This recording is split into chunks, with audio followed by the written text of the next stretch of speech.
घर की दहलीज पर पहुंचते ही मेरे कदम ठिठक गए। हृदय और मन में उदासी छाई हुई थी। मन मस्तिष्क में बाबूजी छाए हुए थे। उनके जाने के बाद पहली बार छुट्टियों में मायके रहने आई थी। अजीब सी खामोशी थी।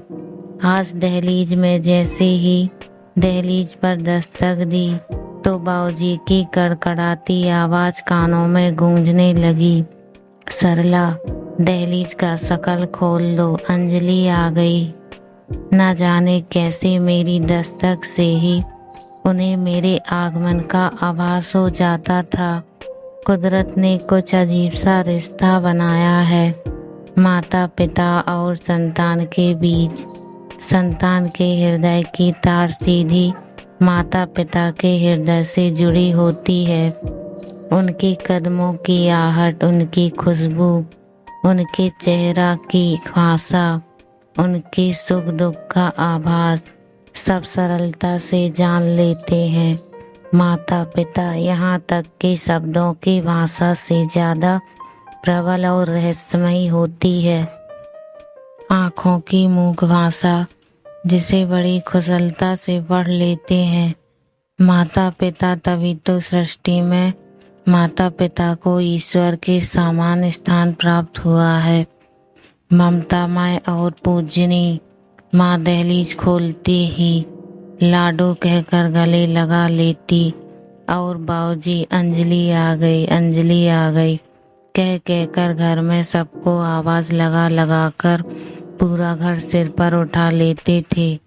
अपने स्नेह भरे अतीत में खोई थी मैं कि तभी दहलीज खुलने की आवाज आई।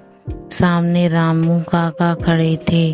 रामू काका हमारे परिवार के सदस्य के समान थे। घर के सभी काम अत्यंत निपुणता से करते थे। परिवार को एक सूत्र में बांधने की जिम्मेदारी बखूबी निभा रहे थे वरना आजकल के जमाने में संयुक्त परिवार लुप्त से हो गए हैं।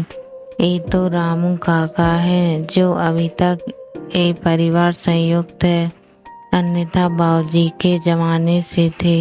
इसीलिए सभी परिवार वाले संपूर्ण सम्मान देते थे उन्हें। आओ बिटिया लाओ सामान मुझे दे दो कहकर रामू काका मेरे हाथ से सामान ले लिया। घर में कदम रखते ही बहुत कुछ पराया जैसा एहसास हुआ।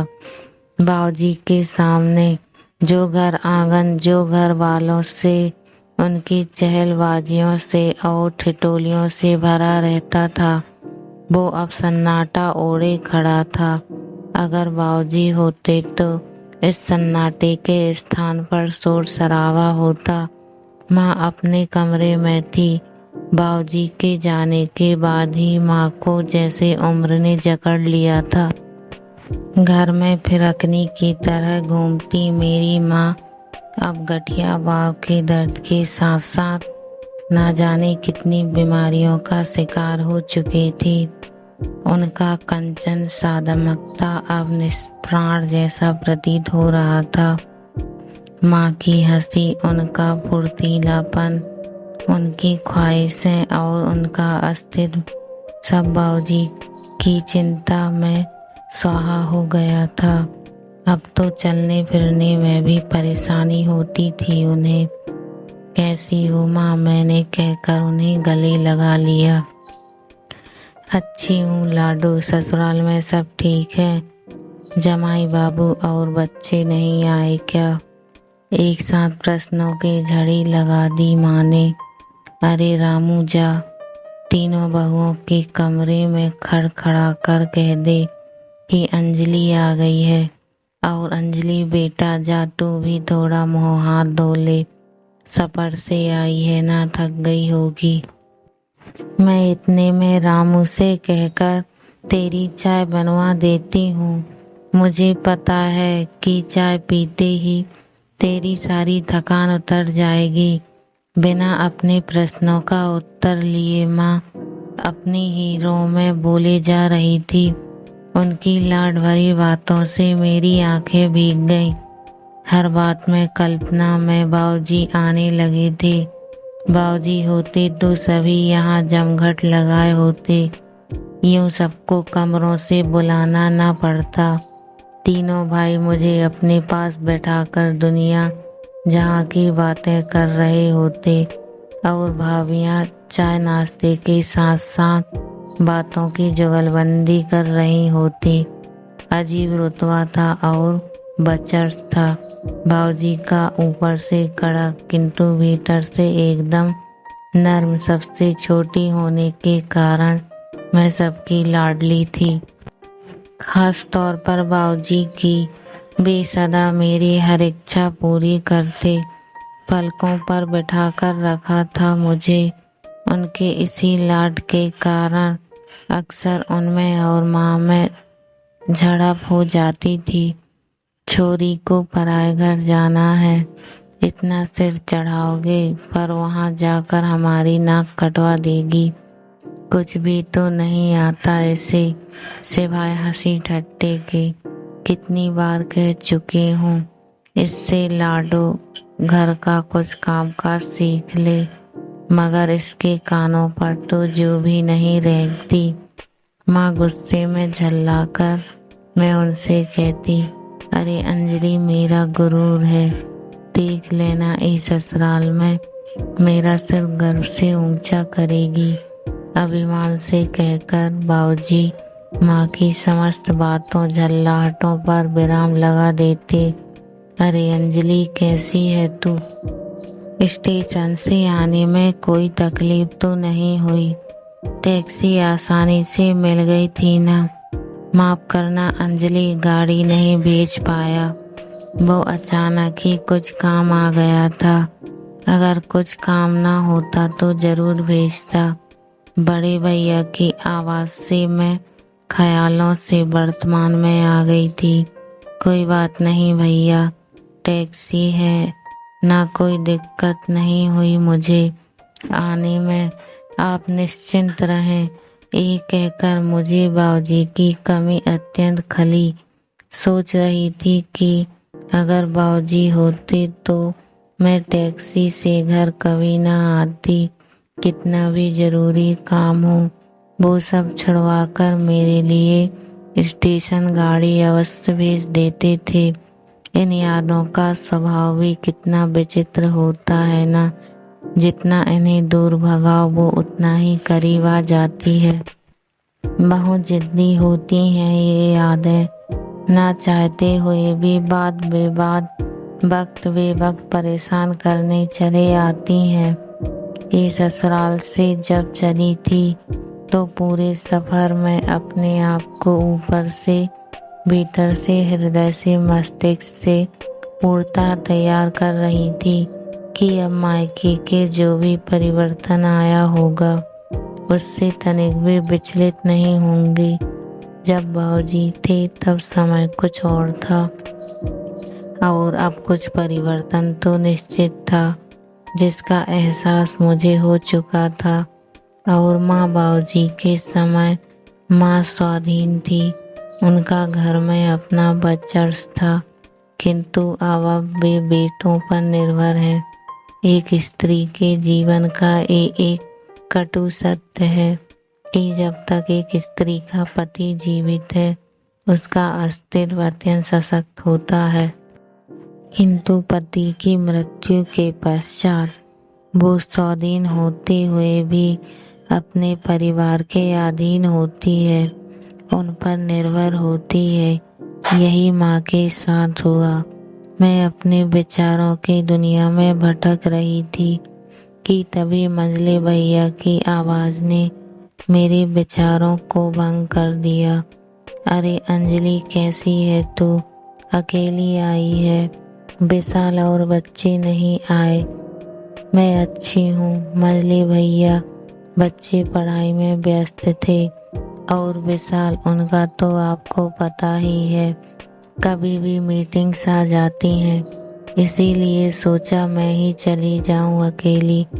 आखिर छुट्टियों में मायके तो आना ही था ना। माँ की और आप सभी की बहुत याद आ रही थी। चले अच्छा किया तूने कि तू आ गई। मंजली भैया की बात से मन में कुछ दरक सा गया। क्या भैया को विशाल और बच्चों के न आने का जरा भी अफसोस नहीं था? अगर बाबूजी होते तो इस बात पर अपनी कड़कड़ाती आवाज में मुझे विशाल और बच्चों को न लाने के लिए डांट लगाते और कहते, अंजलि बच्चों की पढ़ाई और मीटिंग्स कुछ दिन के लिए आगे पीछे भी हो सकती हैं। एक छुट्टियां ही तो मिलती हैं सबको मिलने जुलने के लिए, उसमें भी बच्चों को तूने पढ़ाई लिखाई में लगा दिया। अरे बच्चों के बिना उनका नानिहाल सूना है, समझी? मंजली भैया की तरह छोटे भैया ने भी उनके वाला वाक्य दोहरा दिया। थोड़ी देर बैठकर सभी वापस अपने अपने कमरों में चले गए। ऐसा लग रहा था मानो कोई औपचारिकता पूर्ण करने आए हों। वो भाई बहन वाला प्रेम, स्नेह, चुगलबंदी, हंसी ठिठोली सब लुप्त से हो गए थे। जिस घर आंगन में पली बढ़ी हंसी खेली आज वो सूने हैं। मेरा अपना घर, मेरा मायका अब पराया सा प्रतीत हो रहा था। बाबूजी के बाद मायके में इस परिवर्तन को अपनाना बहुत पीड़ादायक हो रहा था। सोचना जितना सरल था, स्वीकारना उतना ही कठिन। मायके में तो हर बेटी के प्राण बसते हैं। आखिर जन्म से विवाह तक कितने वर्ष जिए होते हैं एक बेटी ने, अनगिनत यादें सजाई होती हैं मायके जाने के लिए, अपने आप को ताज़ा करने के लिए, अपना बचपन जीने के लिए छुट्टियों का बेसब्री से इंतजार होता है। एक मायका ही तो होता है जहाँ हम सभी बेटियाँ हृदय खोलकर बातें करती हैं, हंसती हैं। इसीलिए अब इस परिवर्तन को स्वीकारने में पीड़ा तो होगी ना। पूरा सप्ताह बस ऐसे ही औपचारिकताओं में बीत गया। ना कोई लाड़ चाव हुए और ना कोई हंसी ठिठोली। बस एक घर की बेटी का औपचारिकता रिश्ता बन गया। बाबूजी होते तो मैं इसी पूरे सप्ताह में पूरे वर्ष भर के लिए यादें सजोकर उन्हें समेट लेती और अगले वर्ष पूरे उत्सुकता और उत्साह के साथ छुट्टियों में मायके आने का इंतजार करती। पूरे लाड चचोल होते मेरे भाई भाभीियों ने मुझे पूरी रीति रिवाज के साथ विदा कर दिया। अच्छा अंजलि, ठीक तरह से जाना और हाँ, सकुशल पहुँचने के बाद फोन करके ज़रूर बता देना। अपना ख्याल रखना, बाय। स्टेशन पर छोड़ने आए बड़े भैया सीट के नीचे मेरा सामान जांचते हुए बोले, अच्छा चलता हूँ, अपना ध्यान रखना। अपना कर्तव्य पूरा करते हुए वो चले गए। मैं उन्हें जाते हुए देख रही थी और मेरी आंखें अविरल बह रही थी। सोच पर हमारा बस नहीं होता, ना चाहते हुए भी दिमाग पर हावी हो जाता है। सोचने लगी, बाबूजी होते तो वो ट्रेन जाने से पहले कभी वापस घर ना जाते, बल्कि ट्रेन जाने तक मैं उनकी आंखों से ओझल ना हो जाती। उनका ममता में हाथ हिलाते रहते। मायका सभी बेटियों का गुरूर और शान होता है। हर बेटी के हृदय से कामना होती है कि उसका मायका खुशियों से आबाद रहे। माता पिता के बाद भाई भाभीियों से उनका मायका सदा बना रहता है। उसके द्वार खुले रहते हैं, पूरा मान सम्मान मिलता है। किंतु ये भी एक सत्य है, लाड चोचले तो बेटियों के माता पिता ही करते हैं, वरना बात बात पर बाबूजी होते तो की यादें न सताती।